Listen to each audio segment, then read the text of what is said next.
Muito bem, voltamos a falar direto da página do Jornal Visão Espírita, no YouTube e no Facebook, para mais uma gota de Espiritismo. Hoje, gotas do Evangelho no lar, para você poder fazer o Evangelho com a gente. Já está aqui a água para fluidificar no final. Vamos começar então com a oração. Aí a leitura edificante, leitura do Escrínio, livro Escrínio de Luz, do Emmanuel por Chico Xavier. Hoje a lição que caiu é Ante a Grandeza Divina. E na sequência, vamos então com o Evangelho segundo o Espiritismo. Hoje o item que caiu, também aberto aleatoriamente, é do capítulo 26, dai gratuitamente. O item é mercadores expulsos do templo. A gente vai poder discorrer sobre esse assunto também. A gente vai lendo e explicando. E no final a gente faz a oração com a fluidificação da água que está aqui. E você faz a sua aí, tá bom? É bem simples. É a visita de Jesus na nossa casa, né? A visita dos benfeitores espirituais, o nosso guia espiritual, enfim, é um dia bacana. Vamos lá. Elevemos o nosso pensamento até Jesus, então. Pensemos nele da maneira que nós o conhecemos. Senhor Jesus, querido mestre e amigo, Deus Pai Todo-Poderoso, amigos mentores, benfeitores que estão em nossa casa, nosso guia espiritual, o anjo da guarda, nosso muito obrigado desde já pela presença de vocês. Gostaríamos, Senhor Jesus, de começar agradecendo por tudo de bom que nos aconteceu na última semana, agradecendo por tudo de ruim que não aconteceu na última semana e, claro, agradecendo a tudo de bom, tudo de ruim que também aconteceu na última semana, e que a gente aprenda que essas coisas ruins que nos acontecem são verdadeiramente para a nossa quitação de débitos passados, mas principalmente de refazimento do nosso eu e do nosso crescimento pessoal. Muito obrigado, Senhor Jesus, por tudo isso que aconteceu na nossa vida também nessa semana. Pedimos nesse momento, Senhor Jesus, que o Senhor não olhe as nossas imperfeições, mas a fé que anima o coração de cada um de nós, que deseja fazer da sua visita um dia especial na nossa casa, bem como também dos mentores, e desde já o nosso muito obrigado. Pedimos por acréscimo de misericórdia, Senhor Jesus, que nos ampare para que possamos fazer bem o Evangelho ou comprometer o mínimo possível a sua mensagem e que aprendamos cada vez mais e assim, galgando degrau por degrau, possamos nos aproximar cada vez mais do Senhor. Muito obrigado, mestre querido, mentores, guia espiritual, e que assim seja. Bom, vamos lá. No livro Escrínio de Luz, do Chico Xavier, de Emmanuel por Chico Xavier, Ante a Grandeza Divina. A pobreza considerada em sua expressão de carência absoluta só existe no homem, quando o homem se afasta dos tesouros divinos que lhe enriquecem a senda, o caminho. Move-se a terra no espaço entre milhões de mundos. Nasce a criatura no seio da humanidade entre milhões de seres irmãos. Para desenvolver-se na esfera carnal, recebe um corpo constituído de milhões de células e comumente dispõe de milhões de minutos para educar-se e engrandecer-se. Alteram-se a cada hora milhões de existências nos reinos inferiores da natureza para que lhe não faltem força e combustível. A máquina fisiológica, abençoado instrumento com que pode aproveitar as múltiplas oportunidades de evolução e aprimoramento que a experiência lhe oferece a cada passo da vida. Tudo é grande na casa de Deus e todas as bênçãos de Deus no universo são administradas em máxima expressão. Tenhamos suficientemente disposição de aprender e servir e acumularemos em nós mesmos não as cruzes de ouro e fogo, sangue e lágrimas que tantas vezes nos arrastam aos precipícios da treva, sob o fardo espinhoso das provações que atraímos com a nossa própria leviandade, mas sim os talentos do amor, suscetíveis de soerguer-nos da sombra do vale para o fulgor dos cismos, do cume, investindo-nos na posse da herança celeste que nos é reservada indistintamente no reino da eterna luz. Voltaire, em La Dépositaire, tem uma frase sobre felicidade muito bacana que está no livro também. A felicidade nos espera em algum local. A condição é que a encontremos. Precisamos procurar a felicidade. A grandeza divina é algo surpreendente. Nós temos um encadeamento de milhões de coisas a todo instante. Há mais átomos em um grão de areia, dos menores grãos de areia, há mais átomo do que estrelas no universo conhecido. Só para você ter uma ideia. Só para você ter uma ideia da grandeza da situação. Em um grão de areia, em apenas um pequenino grão de areia, do menor tipo que existe, tem mais átomos do que estrelas no universo conhecido até agora. Então, é muita grandeza em tudo que a gente vai ver. Só a Via Láctea tem 400 bilhões de estrelas.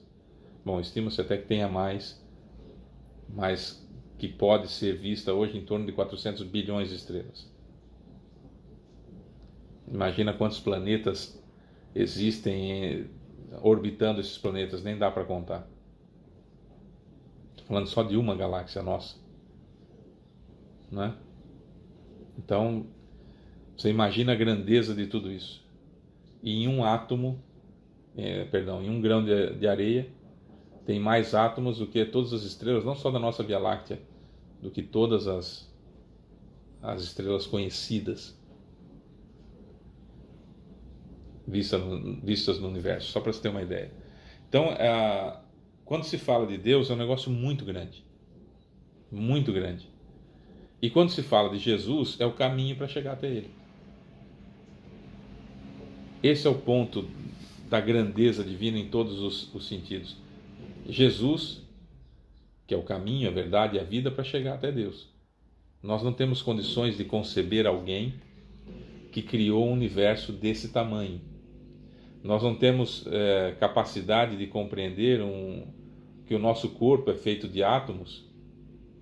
E olha o tamanho do nosso corpo, e olha o tamanho do grão de areia. Só para se fazer uma comparação, um grãozinho de areia tem mais átomos do que estrelas no universo conhecido. Imagina quantos átomos compõem o nosso corpo físico. E esses átomos todos, nessa conformação que nós estamos vendo, são controlados por mim, espírito. E somos encarnados 8 bilhões de espíritos. E desencarnados, estima-se que tem aí mais cerca de 20 bilhões de espíritos só na Terra. Fora os outros mundos de regeneração, fora os outros mundos primitivos, fora os outros mundos de provas e expiações, fora os outros mundos felizes, fora os mundos divinos. É tudo muito grande para a gente se achar a melhor pessoa do mundo, para a gente pisar numa plataforma de orgulho e achar que nós somos mais do que a outra pessoa. Que nós temos o direito de apontar o dedo para outra pessoa e falar assim, vou te dizer umas verdades. É o seu ponto de vista, não é verdade. Não é? E mesmo se fosse verdade, que direito tem qualquer pessoa de fazer isso com a outra? Tirando a mãe para o filho, que é assim que a humanidade evolui e que tem a autorização divina para tirar o livre-arbítrio. Fora essa situação, temos que exercitar a humildade. Não a situação de nos colocarmos abaixo, inferiorizados aos nossos filhos, como acontece hoje, numa geração fraca que está surgindo por aí, em que os pais se curvam à criança. O que você quer comer? O que você quer fazer? O que você pretende? O que você pensa? Né? E a criança vai ficando cada vez mais com autoridade sobre os assuntos que deveriam ser de responsabilidade dos adultos.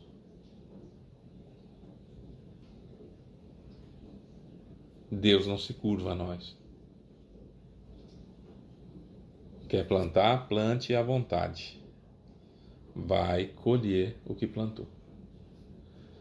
Tem um amigo muito querido que já nos precede na verdadeira vida, já está desencarnado, que é o seu Rubens Morelhão, que ele falava de uma maneira muito peculiar, de uma maneira brincalhona e que marcou. Eu pedi autorização para ele, ele me permitiu para usar a frase que é assim: a gente planta alface e quer comer picanha assada.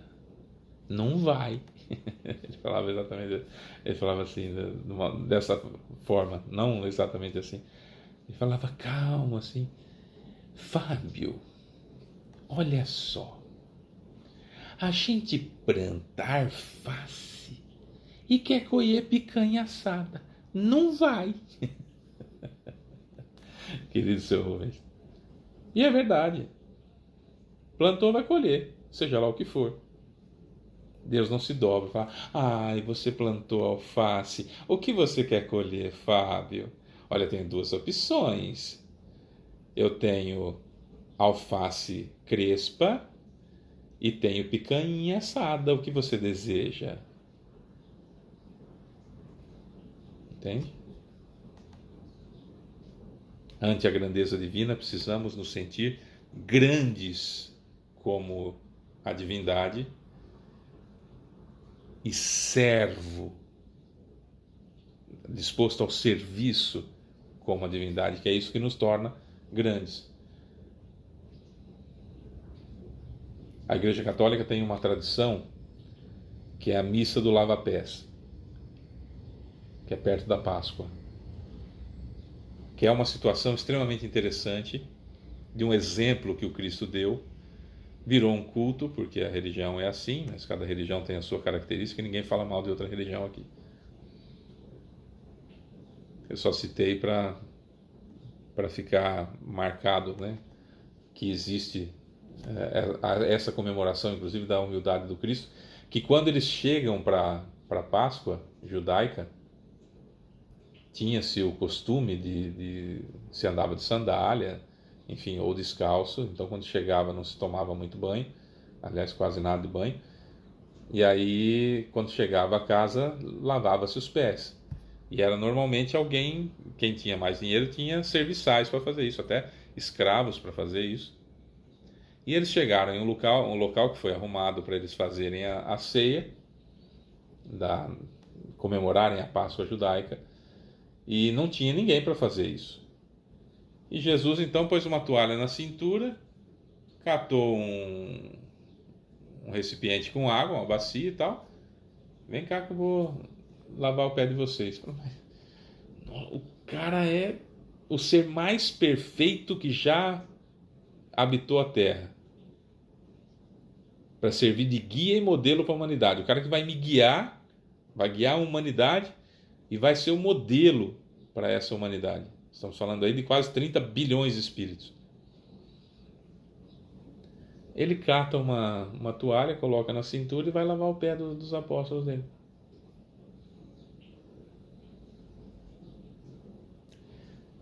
É um exemplo, não é? É um exemplo. Se ele é o guia e o modelo da humanidade, a grandeza de um ser se faz pelo serviço, pela disposição de estar à disposição da outra pessoa. Isso é a grandeza. Nós buscamos a grandeza de uma outra forma, sermos servidos o tempo todo. Não é ruim, lógico que não é ruim, é gostoso ser servido, lógico que é ótimo ser servido. Mas servir é para os grandes. Servir é para aqueles que já aprenderam que aqui estamos encarnados em um planeta que pode ser para nós prisão, escola ou hospital, via de regra. E aí, em cada uma dessas situações, precisamos nos comportar como em cada uma dessas situações. Na prisão, regenerando-nos. No hospital, agindo corretamente para nos curarmos, seguindo as regras. E na escola, passando nas provas, estudando, colocando-se em contato com as pessoas, fazendo os trabalhos necessários, inclusive trabalhos em grupo com pessoas que a gente não gosta muito, às vezes dentro da própria família, né? Ante a grandeza divina, entendamos que somos menos que um grão de areia, mas podemos ser muito grandes servindo àqueles à nossa volta. se quisermos. Ou podemos continuar sendo tão orgulhosos, subirmos na maior montanha que existir na terra e gritar: eu sou importante e Deus tem que me respeitar. E com certeza, isso é uma anedota, né? E com certeza sentiremos a terra tremer. É Deus rindo da nossa insignificância. No Evangelho segundo o Espiritismo, o item que caiu hoje é do capítulo 26, Dai gratuitamente. Caiu no tema Mercadores expulsos do templo. Isso está em Mateus, capítulo 21, versículos 12 e 13, está em Marcos, capítulo 11, versículos 15 a 18. Eles vieram em seguida a Jerusalém, a turma toda, né, os apóstolos de Jesus. E Jesus, entrando no templo, começou por expulsar dali os que vendiam e compravam. Derribou as mesas dos cambistas e os bancos dos que vendiam pombos, e não permitiu que ninguém transportasse qualquer utensílio no templo, pelo templo. Ao mesmo tempo, os instruía, dizendo: não está escrito: minha casa será chamada casa de oração por todas as nações? Entretanto, fizestes dela um covil de ladrões? Os príncipes dos sacerdotes, ouvindo isso, procuraram meio de o prenderem, pois o temiam, visto que todo o povo era tomado de admiração pela sua doutrina. Olha, aqui está em letras garrafais. O que isso quer dizer? Aqui está contada pela visão de Lucas, de Marcos, que nem acompanhou. Marcos era criança nessa época. Acompanhada por Mateus, que estava junto. Mateus viu acontecer e escreveu de uma forma que mostrasse dignamente, na visão dele, a autoridade de Jesus. Claro que não foi exatamente assim. Ele não agrediu ninguém, ele não bateu em ninguém, né? Ele não foi arbitrário nas situações, né? Ele foi incisivo, firme, duro e doce, porque é um espírito perfeito ao mesmo tempo, instruindo, trazendo com base: você não deve fazer isso, você não deve fazer isso porque você não sabe quem sou eu, não tem problema, mas você não deve fazer isso porque a religião que você professa diz isso.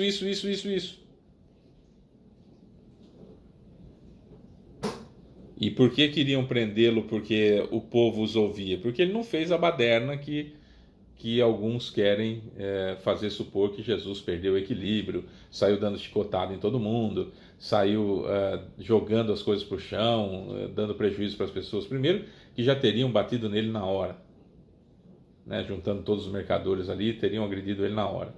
Segundo, que havia um monte de soldados romanos e qualquer baderna desse tipo ele seria preso. Mais a segurança do templo, enfim, ele seria preso imediatamente. Ele deu foi uma grande lição de moral, uma lição de moral importantíssima, de que não se vende espaço no céu. Então você não precisa dar dinheiro para a igreja para você entrar no céu. Você não mostra a sua humildade, a sua pequenez diante da divindade, como eu dizia agora há pouco, da grandeza da divindade, dando o seu dinheiro para mostrar que você é melhor. Ajude quem precisa, sendo grato por aquilo que você tem. Dê o seu óbolo semelhante ao óbolo da viúva, sem ostentação, sem que ninguém saiba. Lembra do óbolo da viúva? Ela foi lá, colocou 2 moedinhas. Jesus falou: essa daí deu muito mais do que os ricaços que jogaram dinheiro no gasofilácio e fez aquele barulho e foram aplaudidos e tudo mais, né? Eu estou dando R$100 para a igreja, né? A hora que passa lá, eu dou 10% de tudo que eu ganho para a igreja, né? Isso me deu prosperidade, isso eu comprei carro, isso eu comprei casa. O custo disso aí é alto demais. É alto demais, porque estamos falando de material com ajuda de espíritos inferiores para que o material seja próspero. Não vale a pena mesmo. Não vale a pena mesmo. Ante a grandeza divina, precisamos entender que tudo é grande. Que tudo é grande. E não podemos mercantilizar, vender aquilo que nós temos, como por exemplo a mediunidade. As minhas habilidades mediúnicas não podem me render dividendos. Não, mas é um talento que eu tenho. Tá, se você quiser ganhar dinheiro com isso, o problema é seu. Ganhe. Mas você não estará amparado por espíritos superiores, que eles não estão lá para fazer você enriquecer. Eles vão sair de perto de você. E os que virão serão espíritos que cobrarão essa ajuda de você no futuro, quando você estiver desencarnado. Se para você está tudo bem, se você quer se endividar suficientemente para não dar tempo de voltar na Terra enquanto ela é prova de expiações e na regeneração você não couber, se para você está tudo bem, livre-arbítrio, você faz o que você quiser.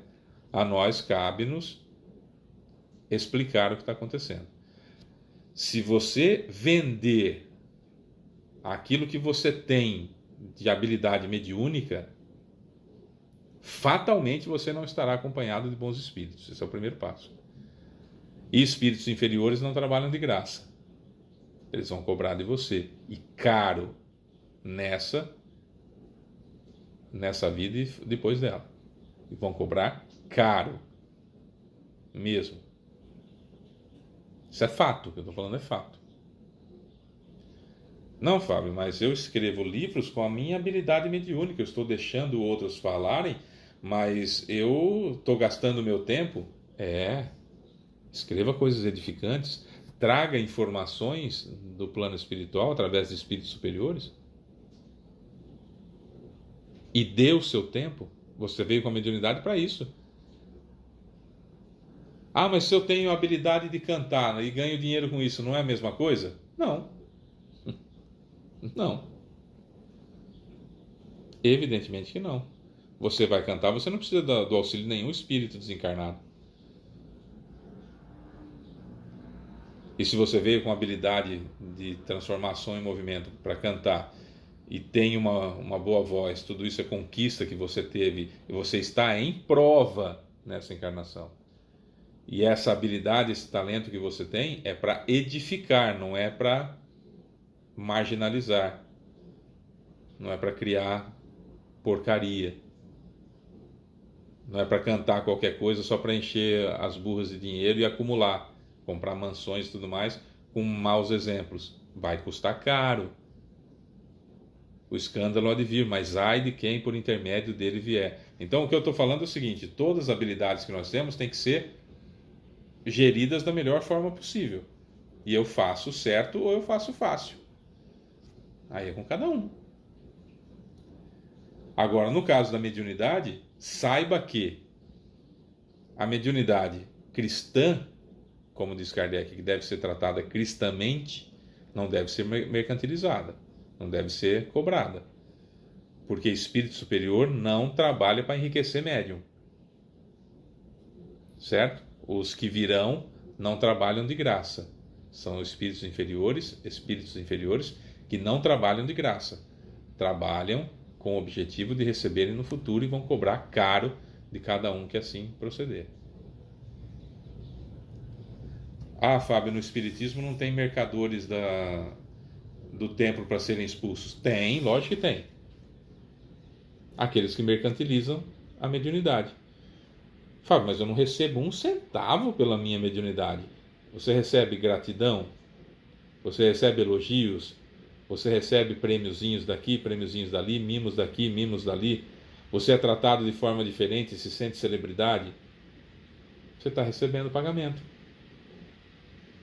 da mediunidade. Vai.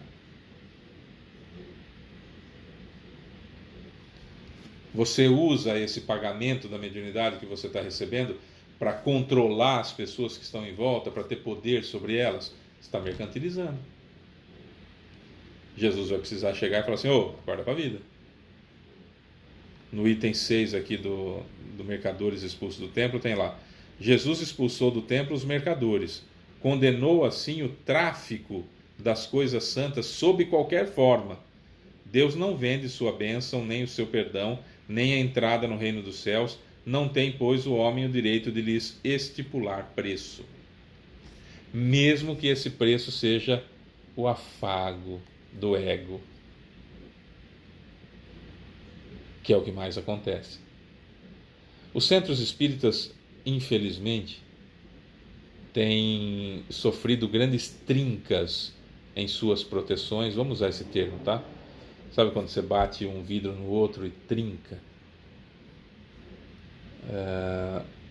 As redomas de proteção, vamos dizer, vou usar esse termo, as redomas de proteção nos centros espíritas estão normalmente trincadas e com trincos muito largos e muito amplos. E são através desses trincos metafóricos que eu estou falando que acabam se infiltrando os espíritos inferiores. E sabe como que trinca proteção de centro? Através da vaidade. Via de regra, tem outros motivos, claro, mas na regra geral, o mais comum causador dessas trincas morais nos centros espíritas é a vaidade. É uma vaidadezinha simplesinha, que a gente não percebe. É aquela pessoa que acha que o passe dela é melhor do que o passe da outra.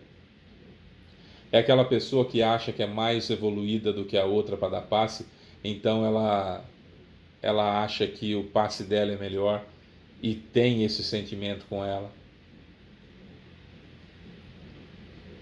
Vai encontrar pessoas que vão sentar na cadeira dela para tomar passe e que vão olhar assim antes de... Entram na sala assim, pessoas incultas que não sabem que... Incultas não, ignorantes, que ignoram a situação.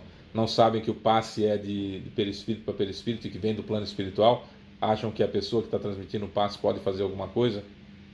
Essa pessoa, quando entra na sala de passe, ela fica olhando assim, aí ia para aquela cadeira da pessoa que eu acho, né, eu médium que estou transmitindo o passe, acho que é inferior a mim, a pessoa olha assim, dá uma risadinha e senta na minha, eu já fico todo cheio, falo assim, nossa, ela viu que era outra pessoa e quis o meu passe. Aí quando eu saio, eu recebo elogio, a pessoa fala assim, nossa, eu estou tão bem depois que eu tomei um passe com você. Acha, isso aí acontece com todo mundo. Afagou o ego, atiçou a vaidade. É por aí que entra o trinco. Acabou de receber pagamento. Acabou de vender o passe. Vende o passe em troca de um muito obrigado, em troca de uma satisfação, em troca do afago no ego. Isso na palestra, isso no passe, isso na reunião mediúnica, isso no atendimento aos mais necessitados. E hoje fui atender meus pobres. Nossa, foi tão bom, fui atender meus pobres hoje. Você não sabe o que acontece. Todo dia a gente entrega comida aos mais necessitados, nossos irmãozinhos que estão sofrendo. Nossa, você não sabe o bem que isso me faz. Recebeu o afago no ego, recebeu a vaidade. Tá ali, tá pago. É como se Deus olhasse e falasse assim, bom, não te devo mais nada, hein? Você é uma mercadora do templo, vai chegar uma hora que você vai ter que receber a expulsão e uma hora Jesus vai ter que chegar para você e falar assim, ô, vendendo coisa aqui? Só vou tirar uma fotinha de você recebendo a doação, que é para mostrar para as pessoas que nos ajudam que vocês realmente receberam. E aí enche a rede social com fotinha das pessoas necessitadas que estão sendo atendidas pelo amor de Jesus através de nós. Nossa, como nós somos bons, como nós somos maravilhosos, como nós somos estupendos, como nós somos... E aí vem aquele comentário, nossa, que Jesus abençoe vocês. A gente olha e fala, nossa, 10 comentários, 15 comentários. E enfia na cabeça que está só prestando contas.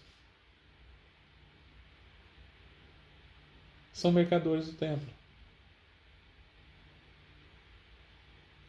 O nosso centro ele não é assistencial, o nosso centro é de cura. Nós estamos aqui, montamos uma estrutura para curar. Para curar corpo? O espiritismo para curar corpo? Eu não sabia. Você vai no centro lá de fulano? O centro lá é bom, né? Doutrinário. O nosso é de cura. Nós estamos aqui para curar. Pessoas necessitadas. Atendemos 200 pessoas por dia. E a vaidade inflada. Não recebe um centavo, claro, não tem um centavo naquilo. Não, pecúnio nenhum. Pecúnio, dinheiro nenhum. Nenhum centavo, não recebe nenhum centavo. Porém, no entanto, contudo, todavia, a vaidade sendo afagada o tempo todo e recebendo aquele monte de elogios, aqueles olhares de gratidão. É isso. São mercadores do templo da mesma forma. Vai chegar uma hora que Jesus vai pôr para fora. Falar, ó, gente, vai trabalhar que vocês foram pagos com a vaidade. São trincas enormes que são criadas na redoma moral do centro e aos pouquinhos vão se infiltrando os espíritos obsessores, tomando conta, e aquilo gradativamente vai piorando, até que a gente vê espetáculos horrorosos como a gente viu há tão pouco tempo nas mídias de todo o país. É isso. Que Jesus nos abençoe, que tenhamos uma boa semana.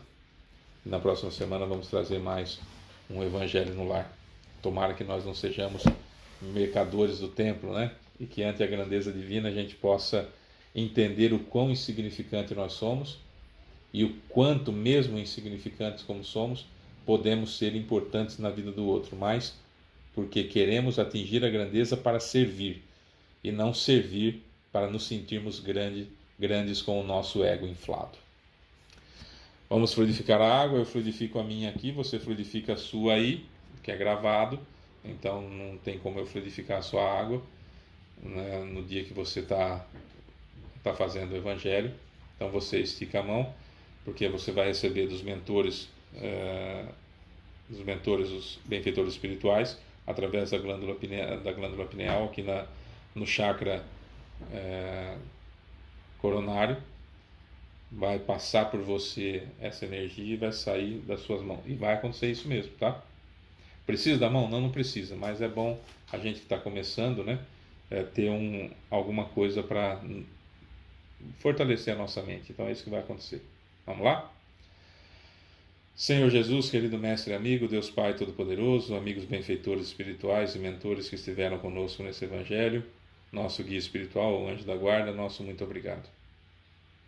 Pedimos nesse momento, Senhor Jesus, que o Senhor não olhe as nossas imperfeições, mas a fé que anima o nosso coração, o desejo de servir e de ser útil, e nesse caso especificamente o desejo de sermos o elo entre os benfeitores espirituais e a fluidificação da água. Que os eflúvios necessários para o refazimento do nosso perispírito, o refazimento das nossas forças e, quiçá, até o refazimento do nosso corpo físico, possam fluir através de nós e chegar até a água, dando-lhe a propriedade necessária para que tudo isso aconteça. Claro, Senhor Jesus, que pedimos isso, repito, como um acréscimo de sua misericórdia, já que pequenos como somos, imperfeitos como somos, necessitamos muito dessa misericórdia divina que o Senhor sempre tem nos dado. E já sabedores que o Senhor a concede a nós, já agradecemos de coração, não só ao Senhor, mas aos benfeitores espirituais, é o nosso guia espiritual. Aliás, muito obrigado pela presença de vocês também no nosso Evangelho no Lar, e que assim seja. Então é isso, meus amores, a semana que vem tem mais. Eu sou Fábio Pereira, essa é uma gota de Espiritismo Evangelho no Lar, a visita de Jesus na nossa casa. Beijo para você que fica, tchau.